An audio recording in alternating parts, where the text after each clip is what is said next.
হঠাৎ করে গিয়ে আপনি জানাজায় গেলেন, জানাজার নামাজ কেমনে পড়তে হয় জানা না।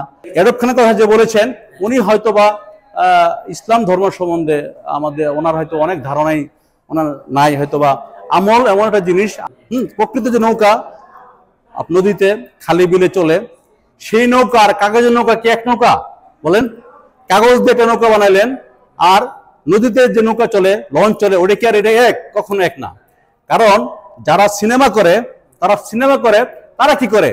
তারা একটা বাস্তব কাহিনীকে নাটকের রূপ নেয়, সিনেমার রূপ নেয়। একটা নাটকের অ্যাক্টিং তারা দেখায় দেয়। প্রডিউসার বা যারা ডিরেক্টর রয়েছেন তারা কিন্তু এই কাহিনীগুলি, বাস্তব কাহিনীকে তারা নাটকে রূপান্তরিত করে। ঠিক আছে? এখন এই অভিনয় করে, একটা অভিনয় কয়েকবার করে, একটা শুটিং কয়েকবার করে, হ্যাঁ, ওই কাগজের নৌকার মতন। কাজেই এরা কখনো রিয়েল সুপারস্টার হইতে পারে না, এটা ভুল ধারণা। কাজেই আমি এই জন্য আমার যে রিয়েল সুপারস্টারের পেজটার নাম রেখেছি রিয়েল সুপারস্টার। যে প্রকৃত হিরো কারা? প্রকৃত হিরো তারাই যারা বাস্তবিক কাজ করে, বাস্তবে যারা প্রতিষ্ঠিত হয়ে দেশের জন্য, জনগণের জন্য, সাধারণ মানুষের জন্য, নিজের জন্য প্রতিষ্ঠিত হতে পারে, সেই প্রকৃত রিয়েল সুপারস্টার। অভিনয় করে, অ্যাক্টিং করে কখনো রিয়েল সুপারস্টার হওয়া যায় না। এগুলো অ্যাক্টিং, শুটিং আমি মনে করি। আমি কিন্তু বিগত সময়ে বলেছি যে একটা রিক্সাওয়ালা যদি, ভালো করে বুঝবেন, একটা রিক্সাওয়ালা যদি তার সন্তানকে রিক্সা চালিয়ে পরিশ্রম করে সে এই রিক্সাওয়ালা সন্তানকে মানুষ করতে পারে, সে হলো রিক্সাওয়ালা হলো রিয়েল সুপারস্টার। মা যদি তার সন্তানকে প্রতিষ্ঠিত করে, সমাজে প্রতিষ্ঠিত করতে পারে, তাহলে সেই মা হলো রিয়েল সুপারস্টার। অ্যাক্টিং করে, শুটিং করে, অভিনয় করে কখনো রিয়েল সুপারস্টার হতে পারে না। এরকখানে কথা যে বলেছেন উনি হয়তোবা ইসলাম ধর্ম সম্বন্ধে ওনার হয়তো অনেক ধারণাই ওনার নাই, হয়তোবা আমল এমন একটা জিনিস, আমল যদি হয় তাহলে অবশ্যই, চর্চা যদি হয় তাহলে আশা করি সেরকম ভুল হবে না।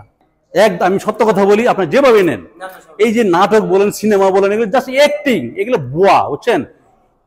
এরা মানে কোনো এমন একটা পর্যায়ে এরা ঢুকে যায় তখন যে সত্যিকারের যে চর্চাটা, সেই চর্চাটা, সেই আমলটা ওদের মাঝে থাকে না। কাজেই হঠাৎ করে গিয়ে আপনি জানাজায় গেলেন, জানাজার নামাজ কেমনে পড়তে হয় জানা না।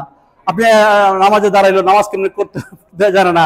ঈদের নামাজ কেমনে পড়তে হয় জানা না। কারণ অপসংস্কৃতির মধ্যে আমরা ঢুকে গিয়ে আমরা মূল সংস্কৃতি হেরে ফেলেছি। আমার কথা হলো, সর্বপ্রথম বুঝতে হবে যে দুনিয়াতে আমরা থাকবো না। আমি বারবার বলছি, এই দুনিয়াতে আমরা থাকবো না, এবং এই দুনিয়া থেকে একদিন খুব অল্প সময়ের মধ্যে আমাদের চলে যেতে হবে। 1000 কোটি বছর পরও যদি এমন কোন জায়গায় ইতিহাসে লেখা থাকতো যে আমি আবার ফিরে আসবো, তাহলে মনে শান্তি পেতাম। যেহেতু আর দুনিয়াতে ফিরে আসবো না, আমরা যদি মুসলমান হয়ে থাকি, তাহলে আমার মনে হয় যে নবীজির যে ফরজ কাজ এবং আল্লাহর যে ফরজ কাজগুলি, নবীদের যে হাদিসগুলি এবং সুন্নতগুলি, সেগুলি আমাদের মূল যে গুড়াটা, সেটা আমাদের ঠিক রাখতে হবে, এবং ওইটা ঠিক রেখে আমাদের ওই ধারাবাহিকতা আগাতে হবে। যদি আমরা আগাতে না পারি, তাহলে আমাদের এই কালো ধ্বংস, পরকালো ধ্বংস।